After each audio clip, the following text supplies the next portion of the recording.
উনি আমার সাথে সেক্স করতে চায়, আমি অনেকবার বাধা দেই, পরে আমাকে থাপ্পড় মারলো একটা। তারপর অনেক জোর জবরদস্তি করার পরে ওই ছেলেটা আমার হাত ধরছে, মানে ইয়ে করছে, তারপরে উনি আমার সাথে মানে জোর করে এই কাজটা করে। তারপর ওই ছেলেটা আমার সাথে আসার পরে ওখানে ওই জিপের ভিতর আমার সাথে 3 জন ছিল, ওখানে আমার সাথে ওরা খারাপ কিছু করার পর একটা ভিডিও করে রাখছিল। ভিডিও করে রাখার পরে মানে আমাকে রেপ করে, মানে 3 জন মানুষ আমার মানে হাত মানে ওন্নাতে আমার মানে এত চিল্লাচিল্লি করছি, মানে ওখানে দেয়া বাড়িতে কেউ ছিল না। তোমার সঙ্গে ওনার কোন ধরনের অনৈতিক সম্পর্ক আছে? হ্যাঁ আছে। সো কোন জায়গায় তুমি এসকেপ করতে পারোনি, ইনফ্যাক্ট এসকেপ করা যায় না। হ্যাঁ বলো, একেবারে ছোটবেলা যেখান থেকে মনে আছে যা তুমি বলতে চাও। ছোটকালে অনেক আমি দুষ্ট ছিলাম, আবার অনেক পাজি ছিলাম, হাসাইতে পারতাম অল্প থেকে মানুষকে। তো আমার নানু ভাই আমাকে বেশি ভালোবাসতো, আমার আব্বু আমাকে বেশি ভালোবাসতো। আম্মু ভালোবাসতো বাট বেশি বকা দিত, শাসন করতে বেশি, হ্যাঁ, যেটা হয় আর কি। হ্যাঁ, আম্মু বেশি শাসন করতো বাট আব্বু একটু সাপোর্ট দিত। আব্বু অতটা বকাবকি করতো, যেটাতে বকাবকি করার মতো তখন বকাবকি করতো। বাট আমার আম্মু যদি আমার গায়ে হাত তুলতো, আমার আব্বু সহ্য করতে পারতো না। কেন বকাবকি করবো, আর ঠিক আছে রাগ দেখা পাইতে, কেন গায়ে হাত তুলবা তুমি, মার দিয়ে তো বাচ্চাদের শাসন করা যায় না, এটা বলতো। আচ্ছা, তো আমার সামনে বলতো, তখন আমি বেশি আহ্লাদি হয়ে যেতাম যে আমার আব্বু আমাকে সাপোর্ট দিচ্ছে, আমাকে মারলে পারে, তো আমার আব্বু আমাকে কিছু বললে তখন আব্বুকে বেশি করে নালিশ করতাম যে আম্মু আজকে মারছে, আম্মু এই জন্য মারছে, কেন মারবে, আমি দুষ্টুমি করতেই পারি। তো এই তো নানুর বাসায় থাকতে বেশি পছন্দ করতাম। তো আমার আম্মু এমন মারতো বলে আমার নানু ভাই আমাকে নিয়ে গেছিল, ঘুরতে নিয়ে গেছিল। নানুর বাসায় থাকতাম, পরে নানুর বাসায় স্কুলে ভর্তি হইলাম, স্কুলে যাইতাম। যখন ক্লাস 5-এ পড়ি, তখন ক্লাস 5-এ মানে A+ পাইছিলাম, পরে আব্বু অনেক খুশি হয়েছিল। তারপরে ক্লাস 5-এর থেকে একটা ছেলে আমাকে পছন্দ করতো। প্রথমে পিছিয়ে পড়তো বাট আমি বুঝতে পারতাম না, কয়েকদিন পরে বুঝতে। ও কি তোমার সমবয়সী ছিল নাকি বড় ছিল? না, আমার থেকে বড় ছিল বয়সে। তো আমার পিছিয়ে পড়তো, মানে আমার পিছিয়ে ঘুরে বেড়াতো। আমি যখন স্কুলে থাকতাম, স্কুলের গেটের সামনে দাঁড়িয়ে থাকতো, ফুচকা খাই এই করতো, হাবি যাবি, আবার কিছু কিনে আমাকে পাঠাইতো। ঠিক আছে, আমি তো অবাক, কে পাঠাচ্ছে, কারোর নাম দিয়ে পাঠাইছে, তো বলতো যে তোমার মামা পাঠাইছে কি খালো পাঠাইছে, এরকম আজীব। তো আমি বুঝতে পারতাম না আমার মামা খালো কেন আমার জন্য এগুলো পাঠাবে, কিসের জন্য পাঠাবে, আমি স্কুলে আসছি, বাসায় পাঠাইতে পারে, বাসায় নিয়ে যেতে পারে, কেন স্কুলে পাঠাবে, নানা রকম সল করে আমার জন্য কিছু পাঠাইতো। তো ভালোই বান্ধবীদের বলতাম যে জানি না কে এরকম করে।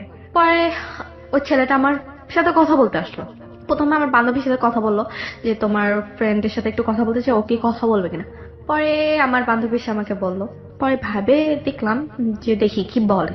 ঠিক আছে, আর আমার পিছনে কোনো ছেলে করলে পর আমার খুব তখন মজাই লাগতো আলাদা, মানে কেমন যেন একটা নিজেকে একটা আলাদা অ্যাটেনশন দিচ্ছে কেউ, so you feel good, this is 100% true, very natural feel. Okay, মানে আমার মজা লাগতো যে আমার পিছনে কোন ছেলে ঘুরে বেড়াচ্ছে, মনে করতাম কতটা সুন্দরী আমি, এটা আমি মনে করতাম। পরে কথা বলতে গেছি যে বলেন ভাইয়া, বলছি প্রথমে যে ভাইয়া আপনাকে কোথায় যেন দেখছি, বলছে তোমার মানে আমি উষা ভাইয়া হই। উষা তোমার বান্ধবী ছিল? হ্যাঁ। উষা কোন উষা, বলছি তোমার বান্ধবী মানে তোমার নানার বাসার পাশে যে উষা আছে, ও বলছে আপনি ওর ভাইয়া, হ্যাঁ এই জন্য আপনাকে উষার সাথে এটা কোথাও দেখছি। তো ভাইয়া কি বলবেন, আপনি তো আমার বান্ধবীর ভাই, তো আপনাকে ভাইয়া বলি। তো লজ্জায় শেষ হয়ে ছেলেটা, তখন লজ্জা পাইছে। বলছি ভাইয়া কি বলবেন, শুধু ভাইয়া বলি। তো বলছে ভাইয়া বলার থেকে তুমি আমার সাথে তুমি তুমি করে বলো, নাই আমার নাম ধরে রাখো, আমি খুব খুশি হবো। আমার কেন আপনাকে আমি ভাইয়া বলবো, কেন আপনাকে তুমি তুমি বলতে যাবো, আপনি কে, বা আমার তো কোনো পরিচিত, মানে আপনি আমার বান্ধবীর ভাই হতে পারে, আমার তো কেউ কিছু না, আপনাকে তুমি তুমি কেন বলবো। তারপরে ওই ছেলেটা আমার পিছে পড়তো, পরে আমার সাথে কথা বলতো, তখন থেকে কথা বলা শুরু। কি নাম ছিল ছেলেটার? ছেলেটার নাম ছিল মিলন। মিলন, ওকে। তো কথা বলতাম, দেখা হলে কথা বলতাম, উনি নিজেই কথা বলতো, তাহলে একটা মানুষ কথা বলে তো তাকে অ্যাভয়েড করা যায় না, ওকে রাইট। তো তার জন্য কথা বলতাম, দেখা হতো, কথা হতো, কোথায় গেলে পারে বেশিরভাগ আমার ওর সাথে বেশি দেখা হতো, মানে সেদিনের পর থেকে বেশি দেখা হতো, মানে যেখানে যাই সেখানে দেখি, বুঝি না অটোমেটিক, ঘর থেকে বের হলেই মিলন। হ্যাঁ জি, বুঝতে পারতাম না, যেখানে যাই সেখানে মানে বেশিরভাগ ওকেই দেখতাম, অন্য মানুষকে চোখে পড়তো না, না ওই সামনেই পড়তো, আর আমাকে দেখে মিষ্টি মিষ্টি হাসতো। আমি এমনিতে বেশি হাসি, আর হাসি ঠাকাইতে পারতাম না, রাস্তাঘাটে কেমন একটা হাসতেই থাকতাম সব সময়। তো ওই ছেলেটা মানে আমাকে পুরো হচ্ছে 6 মাস পরে প্রপোজ করে। তখন তো আমার সাথে কথা বললো, আর 6 মাস পরে আমাকে প্রপোজ করে। আর প্রপোজ করার পরে আমি যখন আমাকে বলছে তখন তো আমি স্টপ হয়ে গেছি। পরে আমি তুমি বলছি ক্লাস 5 এ থাকা অবস্থায় সে প্রপোজ করে না, তোমাকে? 6। তখন 6 এ? হ্যাঁ। আচ্ছা, ওর চেয়ে তোমার বয়সের ডিফারেন্স কত ছিল ওই সময়টাতে? 6-7 বছর। 6-7 বছর। ও পড়াশোনা করতো মিলন? হ্যাঁ, মানে প্রপোজ করলো, পরে আমি ভাইবে বলবো এটা বলছিলাম। পরে বাসা থেকে বেরোতে মুখ বেঁধে, মানে ওর সামনে পড়বে এই ভয়ে বোরকা পড়া শুরু করছি। তখন তোর সামনে পড়বো, তখন আমাকে প্রশ্নের উত্তর দিতে হবে, কিভাবে দেবো? আমি যে ফিল করতাম, তখন ওকে অ্যাভয়েড করে চলতাম। তুমি উষার সাথে বিষয়গুলো শেয়ার করতে না ওই সময় তোমার ভাই? হ্যাঁ, উষা কি অবভিয়াসলি বলতো? ওষাকে মানে বলতাম যে তোর ভাই কেমন।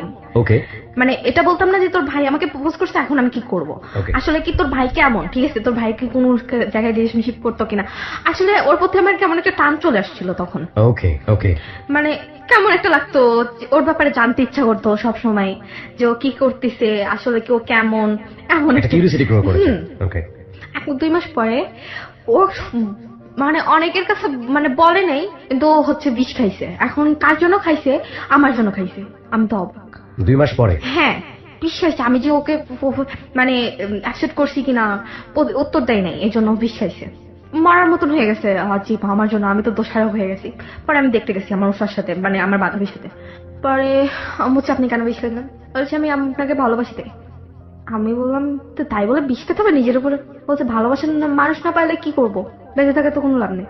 পরে আমি বাসায় চলে আসছি। ও যে বিষ খেয়েছে এই গল্পটা তুমি শুনলে কার কাছ থেকে? আমার বান্ধবীর কাছে। উষার কাছ থেকে? হ্যাঁ। ওকে। ডাক্তারের কাছে মানে মেডিকেলে নিয়ে গেছিল ওখান তো থেকে। উষার কাছ থেকে তুমি আর কোনো ইনফরমেশন পেলে না যে কেন বিষ খেয়েছে, কি বলেছে? হ্যাঁ, আমার জন্য নাকি খাইছে।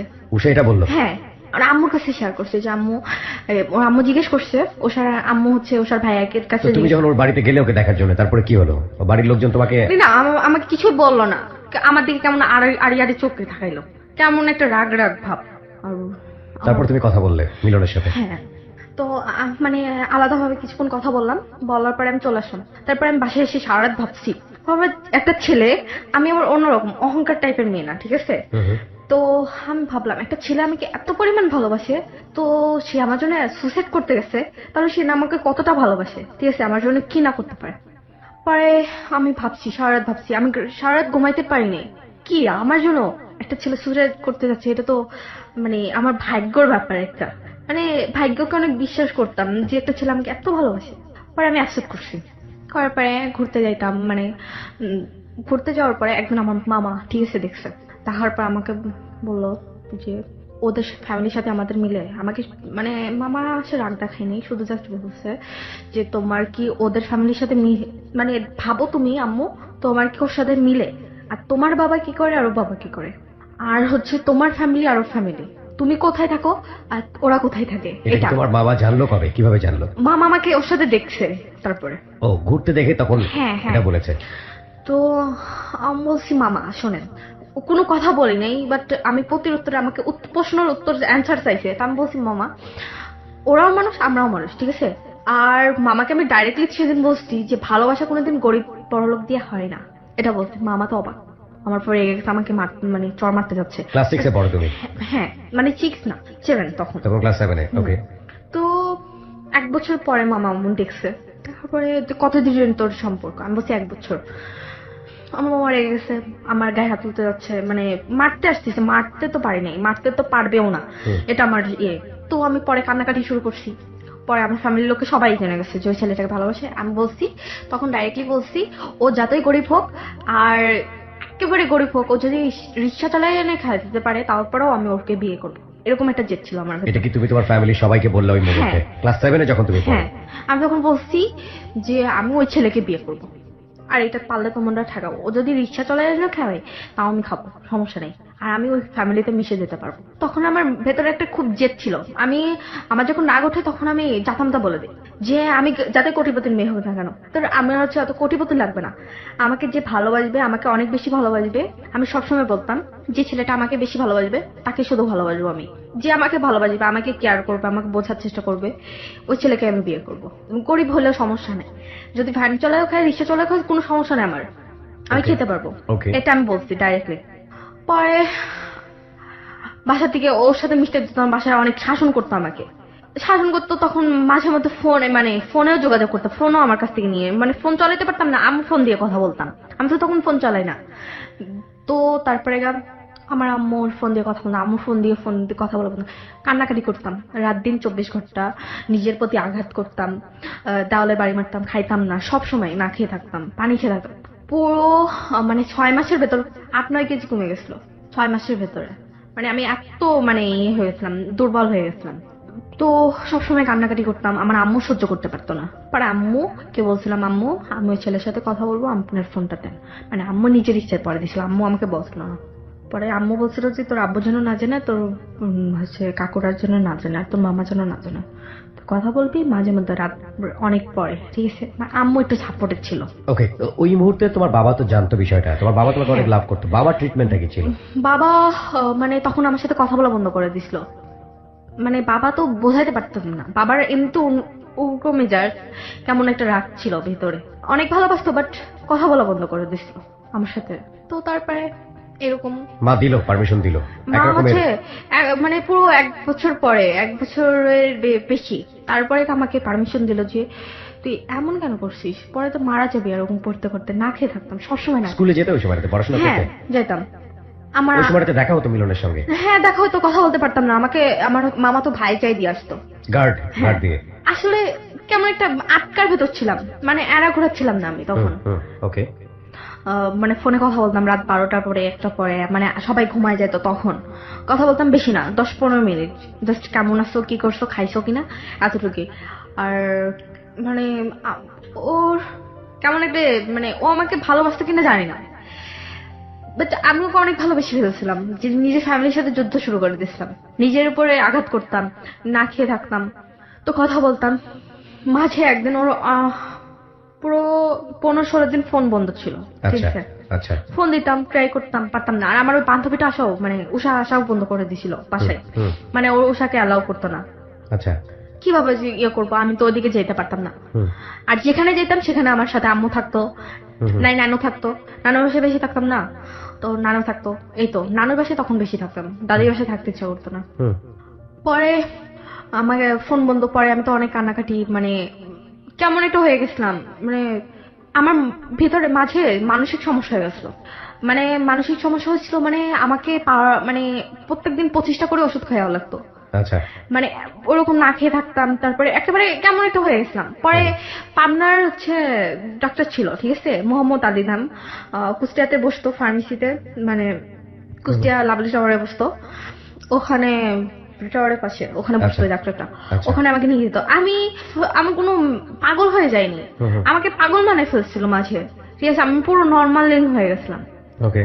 তো মানে কি করব বুঝতাম না, আমাকে প্রত্যেকদিন ওষুধ খাওয়াতো, ঘুমের ওষুধ খাওয়াতো, পুরো 1000 পাওয়ারের ওষুধ খাওয়াতো আমাকে প্রত্যেকটা দিন 25টা করে। ওই সময়টাতে? হ্যাঁ, প্রত্যেকটা দিন 25টা করে হচ্ছে 1000 পাওয়ারের ওষুধ খাওয়াতো ফুল। আমি মানে ঘুমায় থাকতাম বেশিরভাগ। আমি দাঁড়া 25টা করে ঘুমের ওষুধ খাওয়ালে তুমি বেঁচে থাকার? 25টা করে ঘুমের ওষুধ পাওয়ার, মানে 25টা করে নানা রকমের ওষুধ খাওয়াতো। ও তাই বলে এটা? আর ঘুমের ওষুধ তো হচ্ছে একটা করে প্রতিদিন 25টা করে ওষুধ খাওয়াতো? হ্যাঁ। মানে ওই সময়টাতে তুমি আউট অফ কন্ট্রোল হয়ে গিয়েছিলে? আমি পুরো ম্যাড না, তারপর ম্যাড বানাই ফেলছিল। ওকে, এটা কে বানিয়ে ফেলেছে? আমার ফ্যামিলিতে। মানে আমি না খেয়ে থাকি, টেনশন করি, সারাক্ষণ কান্নাকাটি করি, কেন করি, ডাক্তারের কাছে নিয়ে গেছে, ডাক্তার বলছে ওর হচ্ছে মানসিক সমস্যা হয়েছে। ওকে ওকে। তো কেন হয়েছে, আমার আম্মু বলছে একটা ছেলেকে ভালোবাসতো, তারপরে এরকম হয়েছে, এরকম এরকম। ডাক্তারকে তো সবকটা ঘটনা খুলে বলতে হয়, তারপর বলছে, তারপর ডাক্তার বলছে ওর মানসিক সমস্যা হয়ে গেছে। তা আমি তো ফ্রেশ আছি, আমার তো কোনো সমস্যা নাই।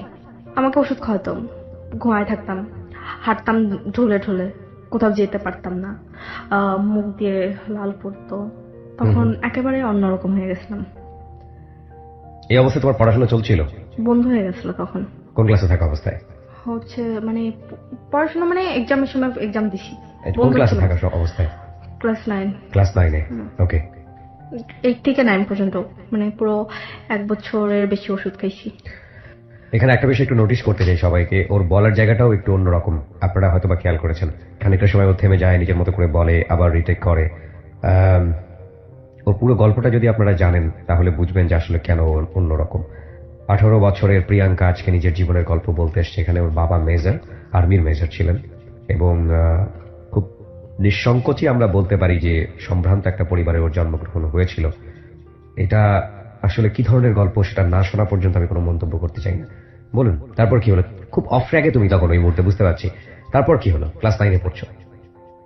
মানে ওষুধ খাইতাম তো মানে তখন আমি ক্লাস 9-এ পড়ি, তখন আমার পড়াশোনা কেমন চাপ, সায়েন্স নিয়ে পড়তাম। আচ্ছা, আসলে কেমন চাপ থাকতে পারে সেটা তো আপনি জানেন। বুঝতেই পারছি। হ্যাঁ, হ্যাঁ, তো অনেক চাপ ছিল পড়াশোনায়। তো ওষুধ খাইতাম এমন, মানে আমি বুঝতাম না, আমি তো বলতাম যে আমার ডক্টরের কাছে বলতাম যে আমার কোনো সমস্যা নাই, আমি ওষুধ খাবো না। তারপর উনি আমাকে ঘুমের ওষুধ মানে খাওয়াইতে বেশি বলতো। মানে ও পাগল, মানে ডাক্তার বললো যে ও আস্তে আস্তে পাগল হয়ে যাবে এরকম করতে করতে, না খেয়ে থাকতে, ঘুমাইতে পারতো না। না ঘুমাইলে পারে, না ঘুমাই না বলে ও মানে ডাক্তারটা আমাকে ঘুমের ওষুধ দিছিল। তো তারপরে আস্তে আস্তে ওরকম যখন আমার একেবারে নর্মালি হয়ে গেলাম, তখন হচ্ছে মুখ দিয়ে লালা পড়তো, তখন খেতাম। তারপর ওষুধ খাওয়ার পর আমি মোটা হয়ে গেছি। এই তো, মানে ডাক্তাররা শুধু টাকা চিন্তা করে, আসলে কি আমার কি সমস্যা সেটা তো জানতে, সে বোঝার চেষ্টা করলো না। আমার কাছ থেকে শুনতে পারতো কি সমস্যা আমার, কেন উনি আমাকে, এটা আমার মনে হতো যে উনি আমাকে কেন এরকম ওষুধ, উনি বুঝতো নাকি আমার মানসিক সমস্যা হয়েছে। বাট আমার তো, আমি নিজের কাছে মনে করতেছি আমি তো নিজের কাছে একটা পারফেক্ট, বুঝতাম না কিসের জন্য ওষুধ খাওয়াইতো। ওষুধ খাওয়াইতে চাইতাম না, ওষুধ খাওয়ানোর জন্য অনেক মার খাইছি। বাট তো মানে আমার আব্বুর একটা ফ্রেন্ড ছিল, ফ্রেন্ডের ছেলে মানে আমাকে অনেক পছন্দ করতো। মানে আব্বুর ফ্রেন্ড আমাকে পছন্দ করতো অনেক ছোটকাল থেকে, মানে পছন্দ করে রাখছিল যে ওনার ব্যাটার বউ মানাবে, মানে বৌমা মানাবে, এরকম একটা ইয়া ছিল। তো যখন বড় হব, মানে বয়স পূর্ণ হবে, মানে 18 বছরের আগে বিয়ে পড়াই রাখছিল। 18 বছর যখন পূর্ণ হবে তখন আমাকে বিয়েটা মানে এই সময় তুলতে চাইছিল, ঠিক আছে, বিয়ে পড়িয়ে রেখেছিল তোমাদের? বিয়ে পড়াই রাখতে চাইছিল। ওকে, মানে একটা ছোটখাটো অনুষ্ঠান করে বিয়ে পড়াই রাখছিল, বাট ওদের বাসায় যাবো না, কিন্তু অনুষ্ঠান হবে ছোটখাটো। তারপরে যেদিন বিয়েটা তুলবে সেদিন আরো বেশি অনুষ্ঠান হবে। তো বিয়ে পড়াই রাখতে চাইছিল, আমি তো বিয়ে করবো না ছেলেকে। তোমাকে এসে বললো কি এই ঘটনাটা? আম্মু বলছে। কি বললো? আম্মু বলছে যে তোর আঙ্কেলের ছেলের সাথে তোর বিয়ে ঠিক করছে, এখন তুই কি বিয়ে করবি কিনা। আমি বলছি মা তুমি, মানে আমার আম্মুকে তখন আমি খুব কান্নাকাটি করে বলছি, আম্মু দেখো আমি মিলনকে অনেক বেশি ভালোবাসি, আর ওর জন্য এত কিছু তোমাদের সাথে করলাম, তোমাদের বোঝার দরকার ছিল যে আমি এমন ভাবে কথা বলছি যে তোমার বোঝার দরকার ছিল, যার জন্য আমি এতদিন না খেয়ে থাকছি, নিজের পরে আঘাত দিছি, তাকে ছাড়া আমি কেমন করে অন্য ছেলেকে বিয়ে করতে পারি, এটা তোমার কাছে বলো। আর আম্মুকে উদাহরণ দিছি যে তুমি আমার জায়গায় থাকতে কি করতা তুমি তখন। আম্মু তো কোনো কথা বলতে পারে না, তখন তো আম্মু চুপ হয়ে গেছে। আর আম্মু বলতেছে তোর ভালোর জন্য আমরা তোকে বিয়ে ঠিক করছি, মানে মিলনের ফ্যামিলি থেকে তোর এই ছেলের সাথে বিয়ে হলে পারে অনেক ভালো হবে, ওকে, এটা বলছিল।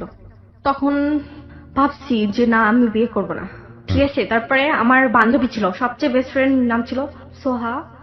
ও আমার অনেক বেস্ট ফ্রেন্ড ছিল, মানে ওর কাছে আমি সবকিছু এভরিথিং, যা যা আমার লাইফ হতো, ওষুধ খাইতাম, এগুলো সবকিছু এভরিথিং ওর কাছে শেয়ার করছি। তো তারপরে সোহা আমাকে মানে ওর ফোনটা নিয়ে আসলো, মানে আমার বাসায় বিয়ে, ঠিক আমার সোহা বান্ধবী তো বেস্ট ফ্রেন্ড, ও আসছে, মানে এই এই ইয়েতে আসছে। আসার পর আমি বলছি দেখ আমি তো বিয়ে করতে পারবো না। তো ও তো সবকিছু জানে, এভরিথিং সবকিছু জানতো। তো তারপর আমি বললাম তুই ফোনটা দে, আমার আম্মুর ফোন দিয়ে আর কথা বলা যাবে না, আম্মুর ফোন নেওয়া যাবে না, আম্মু তো ফোন দিবে না আমাকে আর। মানে আম্মু তো তখন ফোনটা কোথায় রাখছে আমি খুঁজে পাই নাই, আম্মু কাছে রাখতো সবসময়, কিভাবে নিবো আর কার ফোন দিয়ে কথা বলবো। তো ছোয়ার ফোন, মানে ফোন দিয়ে কথা বলছি। ফোন দেওয়ার পরে ওর সাথে কথা বললাম যে তারপরে ওর সাথে মানে পুরো 4-5 দিন পরে আমার কথা হলো, মানে বিয়ে ঠিক হওয়ার পরে, যে বিয়ে যেদিন হবে তার 4-5 দিন আগে একবার কথা হলো। আমি ফোন দিচ্ছি, ও তো বলছে তোমার এতদিন কি হয়েছিল। আমি তো অনেক ঘটনা সব খবরগুলো বললাম যে আমার বিয়ে ঠিক হয়েছে আমার মানে আব্বুর ফ্রেন্ডের ছেলের সাথে, তো আমি এখন কি করব। ও আমাকে বললো যে 5 মিনিট পরে তোমাকে ফোন দিয়ে ডিসিশন জানাচ্ছি। আমি বলছি যে আমি এখানে থাকবো না, প্লিজ তুমি জাস্ট বলো তুমি এখন কি করবা। হয় আমি এখানে থাকবো না, তুমি যদি আমাকে তোমার কাছে মানে যেতে পারলে তোমার কাছে যাবো, না হলে আমি সুসাইড করবো, আমি তোমাকে ছাড়া কাউকে বিয়ে করবো না। এটা মিলনকে বললা তুমি? ওকে, তারপর? তো তারপরে মিলন আমাকে বললো যে আমি তোমাকে 5 মিনিট পরে ফোন দিয়ে জানাচ্ছি। তো 5 মিনিট পরে ও আমাকে ফোন দেয়, মানে ফোন দেওয়ার পরে মানে আমার বান্ধবীর কাছে তখন ফোন ছিল, আমার কাছে ছিল না 5 মিনিট পরে। সোহার কাছে? হ্যাঁ, ছোয়ার কাছে ছিল। তো ছোয়া আমাকে ফোন নিয়ে এসে বললো যে ফোন দিছে তুই কথা বল। মানে রুম আটকে তারপর কথা বলছি। তো ও আমাকে বলল যে তুমি বাসা থেকে পালাই আসো। কিভাবে আসবা সেটা আমি বলে দিচ্ছি। তুমি রাত্রেবেলা রাত 12টার সময় তুমি আসবা। কিভাবে রাত্রেবেলা? মানে রাত্রেবেলা সবাই ঘুমায় থাকবে এই সময়। 12টা বলতে নির্দিষ্ট টাইম দেয়নি আমাকে। যে সময় সবাই ঘুমায় যাবে তখন সেদিন তুমি সোহাকে তোমার কাছে রাখবা, ঠিক আছে? সেদিন রাত্রে সোহার সাথে থাকবা, এরকম একটা ইয়ে করবা। আম্মুকে বলবা তো আজকে রাত্রে সোহার সাথে থাকতে চাই, এরকম। তো সোহার ওর বাড়িতে ম্যানেজ করলো, পড়ার পরে আমার কাছে আসলো সেদিন রাতে থাকার জন্য। তো রাত মানে ও ছিল, পরে বোর কাজ ছিল আমার। পরে মানে সোয়াকে রাত্রেবেলা আম্মু সবাই ঘুমাই গেল, পরে আমরা গল্প করতেছি। শুধু মনে হচ্ছিল কখন ঘুমাবে, কখন এরা ইয়া হবে। তো সবাই ঘুমায় যাওয়ার পরে সোয়া আমাকে সবকিছু ইয়ে করলো। সোয়া চাবি মানে আমি রেখে দিছিলাম আম্মুর কাছ থেকে, চাবিটা আমি কিভাবে রাখতে মানে তোমাদের কি প্ল্যান ছিল তোমরা বাসা থেকে পালিয়ে যাবে? হ্যাঁ। প্ল্যানটা কখন করলা? 5 মিনিট পরে ডিসিশনটা আমাকে জানাইছে। হুম। মানে হচ্ছে চাবি রেখে দিছিলাম আম্মুর কাছ থেকে। তো আম্মুর কাছ থেকে রাখার পরে পরে রাত যখন 12টা 12:30 যখন বাজে তখন আমি রেডি হই। 5 মিনিটের ভেতর রেডি হয়ে বাসার সামনে ওকে মানে আসতে বললো, ওর বাইক ছিল। তারপরে আমি বাসার সামনে আসি, পরে আমার বান্ধবী আমাকে হেল্প করছে বাসা থেকে বেরোনো, গেট খোলার থেকে। তো বাসার বাহিরে যখন মানে ও সবকিছু করছে, পরে আমি বেরোইছি। ও গেট খোলার পরে মানে আমি বেরোইছি, তখন আমরা চলে যাই ওর বোনের বাসায়। ওর বোনের বাসা আগে থেকে বলে রাখছিল নাকি। পরে ওর বোনের বাসা কুষ্টিয়াতে। হ্যাঁ, কুষ্টিয়াতে যাই। যাওয়ার ভেতরে রাস্তার মাঝখানে আবার পুলিশ গার্ড ছিল, পুলিশের ইয়ে ছিল, মানে চেক ইন চলছিল। মানে তুমি বাসা থেকে বের হলে তারপর? হ্যাঁ, মানে পুলিশের চেক ইন ছিল মানে রাস্তায়, ঠিক আছে? যখন আমি ওর বাইকে উঠে চলে যাই তখন। তো রাস্তায় যাওয়ার পরে ওরা আমাকে জিজ্ঞাসাবাদ করে কোথায় যাচ্ছেন, কি করতেছেন, কে এটা। তো ওখানে আমি কি বলবো? মানে ওখানে মানে অনেক রকমের কথা বলা হয়েছে। তারপরে আমি বলছি যে আমার বোন, মানে ও বলছে যে আমার বোনের হচ্ছে শাশুড়ি অসুস্থ, ওনার দেখতে যাচ্ছি, ঠিক আছে? পরে ওই পুলিশটা আবার ঘুষ দেয়। হ্যাঁ, আমি একটু জানতে চাই, সেটা হচ্ছে যে এটা কার বাসা ঠিক করে রেখেছিল? ওর বোনের বাসা, মিলনের বড় বোনের বাসায় বলে রাখছিল। তুমি তো বাসা থেকে বের হয়ে গেলা, তো বাসা থেকে কি কি নিয়ে বের হলা? বাসা থেকে মনে করেন আমার গোল্ডের কিছু ছিল, মানে নিতে চাইছিলাম না, পরে নিচ্ছি। গোল্ডের কিছু নিচ্ছি আর কিছু টাকা নিছিলাম। কত টাকা? 10-12 হাজার টাকা নিছিল, বেশি নেই মানে অনেক টাকা ছিল ওখানে, জাস্ট 10-12 হাজার টাকা নিছিলাম আমি। কি পরিমাণ গোল্ড নিয়েছিলে? আমার হচ্ছে বিয়েতে যা মানাছিল, কানের দুল, হার, তারপর সীতাহার, এগুলা মানে এভরিথিং যা যা লাগে সেগুলো ছিল, বালাটা সব নিয়েছিল? হ্যাঁ। আচ্ছা, তুমি যে বাড়ি থেকে বের হচ্ছ, তুমি কি এটা জানতা যে এই বের হওয়ার মানেটা কি বা এটার পরিণতি কি হতে পারে? আমার মানে এ ছিল যে আমি বেরোয় যাওয়ার পর ওর সাথে পালিয়ে বিয়ে করতে চাইছিলাম, ঠিক আছে? আচ্ছা। বিয়ে করার পরে মানে কি মানে ইচ্ছা ছিল মানে ও কিছু করবে, এরকম একটা ইয়ে ছিল। দুজন মিলে সংসার চলে যাবে? হ্যাঁ, এরকম। লেখাপড়া তখন তোমার কি অবস্থা? লেখাপড়া, এসএসসি পরীক্ষা। এসএসসি পরীক্ষার আগ মুহূর্তের ঘটনা এটা? তো ওর বোনের বাসা যাওয়ার পরে কাজী আসে, মানে দুপুরের দিকে কাজী আসার পরে কাজী বলে যে মেয়ের বয়স বুঝি নাই, ঠিক আছে? তো বিয়েটা কিভাবে হবে, আর মেয়ের তো কোনো গার্জিয়ান নাই।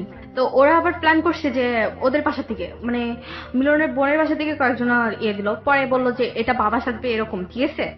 তো আমাকে শিখাই দিল ওরা যে এটা বলবা। কাজী মানে চলে গেল রাগবাগ করে, পরে আরেকটা কাজী নিয়ে এসছে। ওই কাজীটা আসার পরে বিয়ে পড়াইছে। ওই বাবা মা সাজাইছে, ওরা বাবা মা হয়েছে, মানে বাবা ভাই এরকম, বাবা চাচা এরকম সাজাইছে। সাজানোর পরে ওরাই মানে আমার সাক্ষী দিল। পরবর্তীতে শেষ পর্যন্ত বিয়েটা হলো, সবাই চলে গেল খাওয়া দাওয়ার থেকে, এভরিথিং সবকিছু শেষ। পরে মানে আমাদের জন্য একটা রুম ছিল, ওই রুমে যাই। পরে আমরা দুজনা গল্প করি, সেদিন কিছু হয় না। তো ও হচ্ছে মানে ফোনে কথা বলা শুরু করলো, ফোনে কথা বলো ফুপ্পির মেয়ের সাথে। বাট ভালো, ফুফির মেয়ে তো ভাই বিয়ে করছে, এটা ফোন দিতেই পারে সবই। তো কথা বলেই যাচ্ছে, নানা রকম হাসাহাসি। বাট আমি ওর পাশে বসে রয়েছি, শুয়ে রয়েছি, আমার পরে দিয়ে কোনো কেয়ারই নাই। তো সেদিন রাতটা ক্ষেত্রে ঘুমাই গেছি পরে।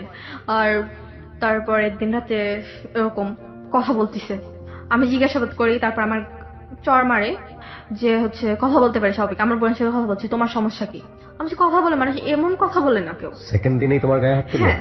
ওকে। তারপরে কয়েকদিন পরে ঈদের দিন আমার গায়ে হাত তোলে, বলি যে কোথাও যাব, ঘুরতে যাব, নিয়ে মানে আমার বান্ধবীর বাসায় যেতে চাইছিলাম, নিয়ে যাবে না। ওকে ফাইন, সমস্যা নাই। বাট ঈদের দিন আমার গায়ে হাত তোলে, 3টা চড় মারে। অনেক কষ্ট পাইছিলাম সেদিন। আমার লাইফে আমি কোনোদিন আমার কেউ মারি নাই। আমি ওই সময়টাতে মিলন কি করতো, পেশায় কি ছিল? পেশায় আসলে কিছু ছিল না, বোনের বাসায় বসেছিল। ওর হচ্ছে ব্যবসা ছিল, কার সাথে শাড়িং ছিল, মানে ওই মাছের একটা হ্যাচারি ধরনের হচ্ছে ইয়ে ছিল, ওটাতে শাড়িং এ ছিল। তো তারপরে আমার গায়ে হাত তুলো, আমি অনেক কান্নাকাটি করলাম। পরে আমি মানে আমি বললাম আমার বাড়ি যেতে চাই। ওকে। তো বাড়িতে আমার আম্মুর নাম্বার আমার মুখস্থ ছিল। আম্মুকে ফোন দেই, আম্মু আমার ভুল হয়ে গেছে, আমি বাড়ি আসতে চাই। 15 দিনের ভেতর বাসায় চলে আসি আমি। ওকে। আমার আম্মু নিয়ে আসে। পরে মানে আমার মামা খালু এরা বলছিল যে আগে থেকে নিষেধ করছিলাম, কেন গেলি? 15 দিনের মাথায় তুমি বুঝতে পারো হ্যাঁ। ভুলটা? হ্যাঁ। তো গিয়ে তুমি কি পেলা ওইখানে? কি বাসায় গিয়ে তুমি কি দেখলা? বাবার কি অবস্থা, মার কি অবস্থা, ফ্যামিলি সব? আব্বু মানে আব্বু ঠিক ছিল না, আব্বু তো হচ্ছে অসুস্থ ছিল। হুম। তো আব্বু স্টক করছিল এটা আমি জানতাম না। আব্বু কথা বলতো না আমার সাথে, এটা ন্যাচারালি। আর অন্য সময় আব্বুর সামনে থাকতাম না, রুমের ভেতর সবসময় থাকতাম, বুঝতাম না যে আব্বুর কি হয়েছে আসলে। আচ্ছা। আমাকে কেউ কিছু বলতো না। তো এইভাবে আম্মু মানে আম্মু বোঝাইতো যে কি করলা তুমি এটা, আচ্ছা। তোমার ওইটাই ভালো ছিল। আমি পরে আম্মুকে বোঝাইলাম যে আম্মু আসলে আমার মাথায় ঠিক ছিল না, আসলে আমি বুঝতে পারছিলাম না যে কি করব। আর আমি ওকে অনেক বেশি ভালোবাসছিলাম, বাট ও যে আমাকে ভালোবাসে না এটা জানতাম না। ওকে। বাট পরে আমার মামা এসে বলে যে আসলে ওরা হচ্ছে অনেক লোভী টাইপের, মানে ওর আম্মা হচ্ছে অন্যরকম, আর ওরা একেবারে গরিব, ঠিক আছে? মানে ওই যে ব্ল্যাকের ব্যবসা করে, এটা আপনারা বুঝবেন না হয়তো, বা ব্ল্যাকের ব্যবসা করে যে ইন্ডিয়া থেকে ওকে, ঠিক আছে। হ্যাঁ, এগুলা নিয়ে এগুলো আসতো। বলে তোমার মামা তোমাকে? হ্যাঁ। আচ্ছা। তো ওরা লোভী ছিল যে তোর সম্পত্তির জন্য তোকে হেল্প করতো, ঠিক আছে, এটা আমাকে বলতো। হুম। তো আমি তখন অতটা ইয়া করতাম না। পরে ওর মনে করে 6 মাস পর ওর মানে ফুপির মেয়েকে বিয়ে করে। আমাকে ডিভোর্স দেয়নি তখনও, হুম। বিয়ে করে। পরে বিয়ে কয়েকদিন পরে ডিভোর্স পেপার পাঠাই, আমি সই করি নাই। ফুপির মেয়েকে বিয়ে করে? হ্যাঁ, আমি সই করি নাই, বাট ওরা বলছে আমি সই করছি।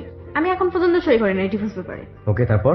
তারপরে মানে বাসার থেকে আমার মামা আমার খালু সবাই চাপ দেওয়া শুরু করলো যে তোর কারণে এরকম হলো, তুই এত বড় একটা মানে কেলেঙ্কারি করলি, ভালোই হয়েছে, এখানে এখন আসিস কেন? পরে কাকুর বাসায় মানে আমার বাসায় গেছি। পরে কাকুরা আশেপাশের মানুষ তো সবাই জানে এইসব ঘটনা, সবাই পাড়ার মানুষ নানা রকমের কথা বলতো, যেটা মানে সহ্য করতে পারতো না। অনেক মারধর খাইছি, ঠিক আছে। পরে আব্বু তো স্টক করছে, আব্বু তার পরে জানতে পারছি আব্বু স্টক করছে। পরে সবার কথা মাথায় নিয়ে এসে বললাম যে ওরা বলে যে আমি যদি চলে যাই ওরা নাকি ভালো থাকে। কারা বলে এটা? আমার মামা খালু কাকু। মানে তোমার কারণে বলে- তোমার বাবা স্ট্রোক করলো, তোমার কারণে ফ্যামিলির এই অবস্থা, এবং হ্যাঁ। তুমি এতগুলো ভুল করলা, এই জন্য তোমাকে সবাই গালিগালাজ করতো, হ্যাঁ, গালমন্দ এটা করতো। মানে আমার মনে হলো তখন যে আমি এদের যদি মুক্তি দিয়ে চলে যাই, তাহলে যদি আমি চলে যাই বাসার থেকে, তাহলে এরা মনে হয় ভালো থাকবে। ওকে। আর আমার মামা আমার খালু বলতো যে আমার মেয়ে আছে, তোর জন্য আমার মেয়ের বিয়ে হবে না, যে এরকম একটা মেয়ে ছিল এরকম করছে। এই জন্য আমি বাসা থেকে চলে আসি। চলে আসার পরে ট্রেনে উঠি রাত্রেবেলা। হ্যাঁ। রাত্রেবেলা ট্রেন উঠি, সকালে কমলাপুরে পৌঁছাই। হ্যাঁ। কমলাপুরে পৌঁছানোর পরে হচ্ছে একটা আঙ্কেল, মানে উনি আমাকে ফলো করছিল, বাট আমি বুঝতে পারছিলাম যে ফলো করতেছে আমাকে কেউ। হুম। আমি যেখানে যাচ্ছি উনি সেখানে যাচ্ছে, সেম। তারপরে আমি যেখানে বসি, যখন দুপুর 3টার দিকে, 3টা 3:30 এরকম, তখন উনি আমার সাথে এসে কথা বলে। আর সকাল 6টার থেকে উনি আমাকে ফলো করতেছে, ওই আঙ্কেলটা। আর 3টার দিকে এসে আমার সাথে কথা বলে যে তুমি কোথায় যাবা, কোথায় এসছো, কার বাসায় যাবা। আমি কত সালের দিকে তুমি এই ঘটনাটা ঘটো, বাসা থেকে বের হও কত সালের দিকে সেকেন্ড টাইম? 3 বছর আগে। 3 বছর আগে। ওই সময়টাতে কি তুমি প্ল্যান করে বের হয়েছিলে যে বাসা থেকে বের হচ্ছি? কোথায় হ্যাঁ। যাবো এটা ছিল না, কোনো প্ল্যান ছিল না? না।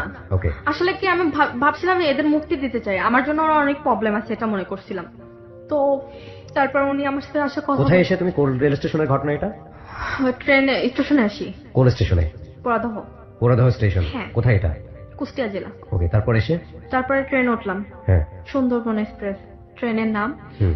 ট্রেনে এসে কমলাপুরে নামলাম। হুম। কমলাপুরে নামার পরে ওই আঙ্কেলটা আমাকে মানে জিজ্ঞেস করে 3:30টার দিকে, সকাল থেকে ফলো করছে। তো আমাকে জিজ্ঞেস করে মামনি তুমি কোথায় যাবা। তখন আমি মানে আসলে অনেক ছোট ছিলাম, বাট তখন বুঝতাম না যে আসলে আমার সাথে কেউ যদি একটু ভালোভাবে কথা বলতো তখন মনে হতো যে এই আমার আপন, এরকম একটা ইয়ে আসতো। আচ্ছা। মানে মানে এ অনেক ভালো এরকম মনে হতো। তখন Okay. আমি অনেক ছোট ছিলাম। ওকে। মানে উনি আমাকে বললো যে মামনি আমার হচ্ছে বাসা আছে, তো আমার বাসায় হচ্ছে আমার মেয়ে আছে, বলছে তুমি আমার বাসায় চলো। বলছি আঙ্কেল আপনার বাসায় আমি যাবো না, আপনি প্লিজ আঙ্কেল। মানে সকাল থেকে সন্ধ্যা পর্যন্ত উনি ফলো করেছেন? হ্যাঁ। ওকে। তো আমি বলছি আঙ্কেল আমি বাড়িতে চলে যাব, আমার সন্ধ্যার দিকে ট্রেন, আমি চলে যাব, ঠিক আছে আঙ্কেল। উনি আমাকে বললো যে তুমি আমার বাসায় চলো। আমি বলছি না আঙ্কেল, আমি আপনার বাসায় যাব না। তো আমার সন্ধ্যার দিকে ট্রেন আছে, সেটা আঙ্কেলকে বললাম। তারপর আঙ্কেল জেদ ধরছে যে না মামনি, তুমি এতক্ষণ বসে রয়েছো, সকাল থেকে কি কিছু খাও নাই, চলো আমার বাসায় যাই, মানে তুমি আমার বাসায় চলো, খাওয়ার পরে তোমাকে সন্ধ্যার দিকে ট্রেনে উঠাই দিয়ে যাবো। ওকে। হ্যাঁ। তো আমি বলছি আঙ্কেল আপনার বাসায় যাবো, আপনার বাসায় কে কে আছে? বলছে তোমার আন্টি আছে, তোমার ছোট দুটো আপু আছে, চলো যাই। আমি বলছি না আঙ্কেল আমি যাবো না। পরে উনি আধা ঘন্টা ধরে আমাকে বোঝাইলো যে না মামনি এটা ঠিক না, তুমি বাসা থেকে চলে এসছো রাগ করে, এটা ঠিক না, তুমি বাসায় ফিরে যাও, সন্ধ্যার দিকে তোমাকে ট্রেনে তুলে যাবো। এগুলো আমাকে বললো। উনি বললো যে তুমি আমার বাসায় চলো, তোমার মানে ছোট দুটো আপু আছে আর তোমার আন্টি আছে। তো আমি বলছি আঙ্কেল না আমি যাবো না, আমার সন্ধ্যার দিকে ট্রেন আছে, আমি যাবো না। উনি বললো যে না চলো মামনি, তুমি খাবার খেয়ে চলে এসো, তোমাকে সন্ধ্যার দিকে তুমি আর তোমার ছোট দুটো আপু আছে, ওদের সাথে করে নিয়ে আসবে, তোমার সাথে তুলে দিয়ে যাবে না। তো আমি বলছি তাই। তো আমি কিছুক্ষণ ভাবলাম বসে যে একটা মানুষ আমাকে এরকম করে জিজ্ঞেস করতেছে, উনি ভালো মনে হলো, ঠিক আছে, দাঁড়িয়েছে মুখে অনেক ভালো মনে হলো। ওকে। তো তো তারপরে ওনার সাথে আমি গেলাম। মানে পরে অনেকক্ষণ পরে উনি এতবার করে রিকোয়েস্ট করার পরে আমি মানে একা কি করবো তখন, আমি একা একা মানে বোকা। তো আমি কিছুই বুঝতে পারছিলাম না। তো ওনার সাথে গেছি, যাওয়ার পরে উনি রিক্সায় করে যাত্রাবাড়ি নাম ওখানে নিয়ে গেল। ওখানে নিয়ে যাওয়ার পরে ওনার বাসা মানে একটা বাসায় নিয়ে গেল। ওই বাসায় একটা ছেলে একটা মেয়ে আর 3টা মেয়ে ছিল, মানে স্বামী স্ত্রী ছিল আর 3টা মেয়ে ছিল। তো বলছে যে এটা তোমার আপু, এর নাম মিথিলা আর এর নাম সজীব, ঠিক আছে ওই ছেলেটার নাম। আর এদের নাম ঋতু আর ডল নাকি ডল, আর এটার নাম কি ছিল মনে হচ্ছে না। তো তোমার এরা আপু হয়, তুমি এখানে এখন থেকে থাকবা। আমার আঙ্কেল মানে আমি এখন থেকে থাকবো মানে আমি তো সন্ধ্যার দিকে চলে যাবো। বলছে না তুমি সন্ধ্যার দিকে যাবে, এত কিছুক্ষণ থাকবা তো, এটা বলে। তো মিথিলাদের সাথে কি কথা বলে আমি জানি না।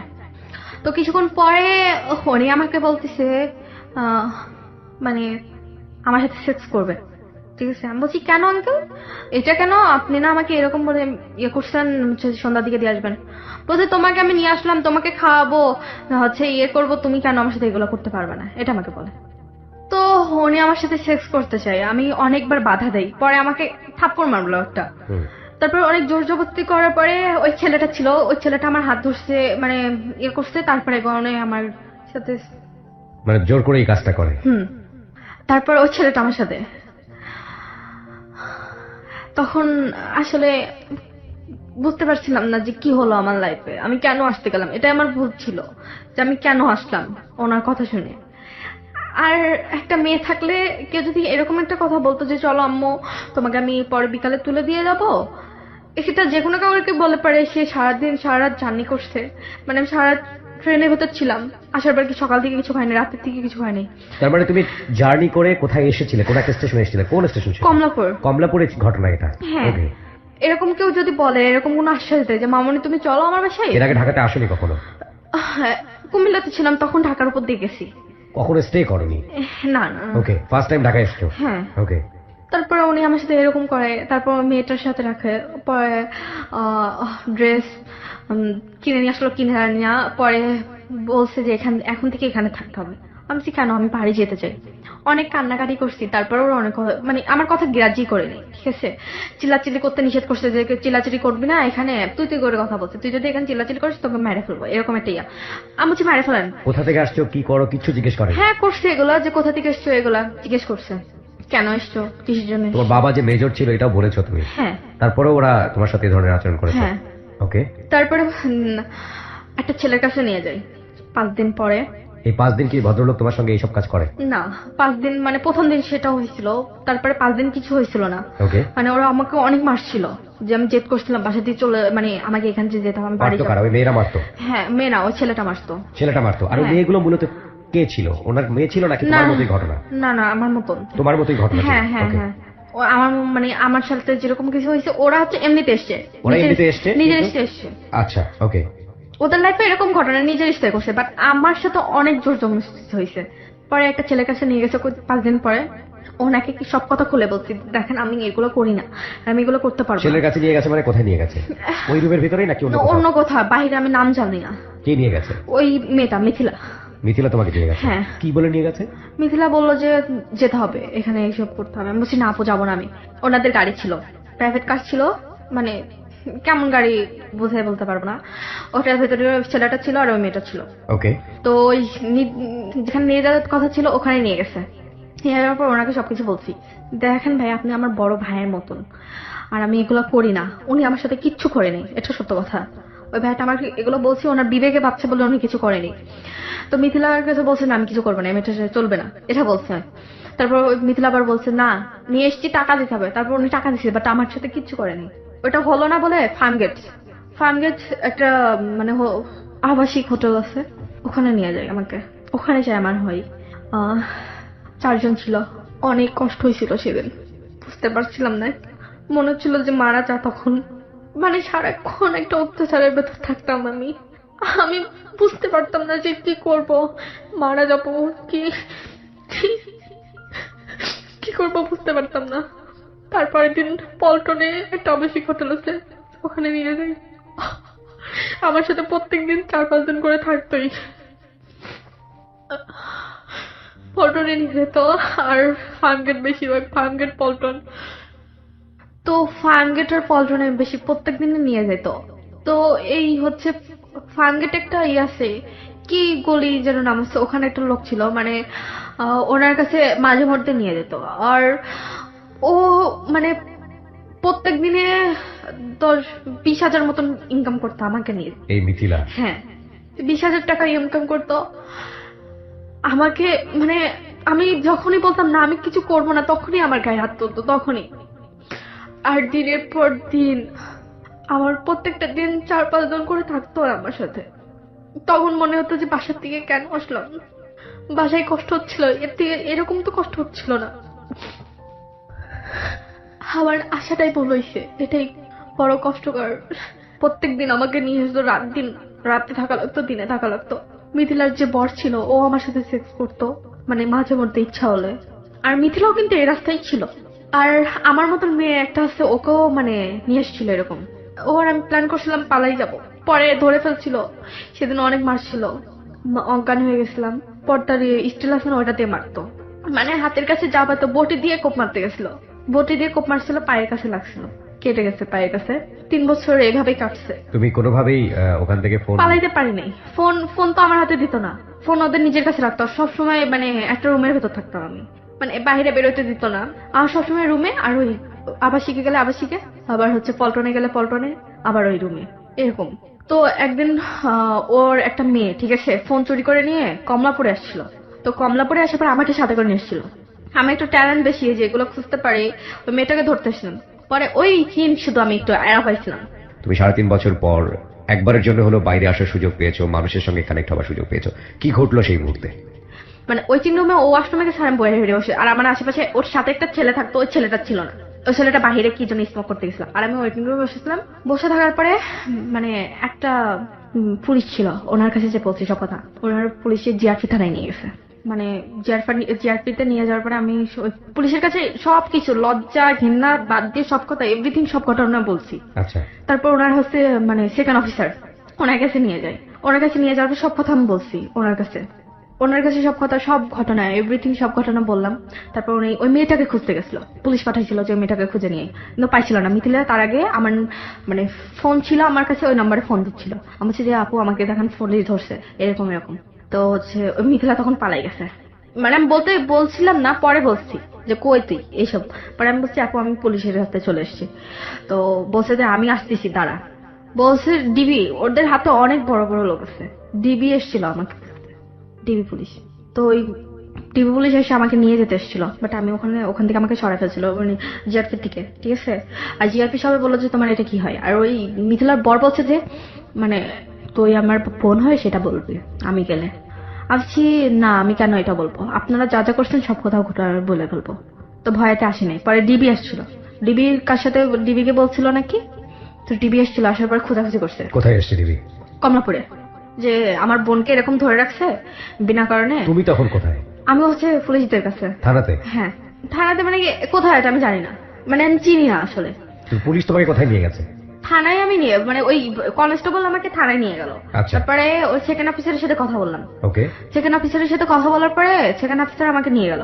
কোথায় নিয়ে গেল, কারো কোন জায়গায় জানি না, এটা চিনি না। তো হচ্ছে সেকেন্ড অফিসার নিয়ে যাওয়ার পরে উনির কাছে সব কথা বললাম। থানাতে হচ্ছে ওই সেকেন্ড অফিসার ওখান থেকে আমাকে সরাই ফেলছে। পরে ডিবি এসেছিল নাকি, ডিবি এসে জিজ্ঞেস করেছে, ওরা তো না বলছে, মানে সে কথা অফিসার বলছে না এখানে কেউ এরকম মেয়ে ধরে নেই, এসে হবে যাবে।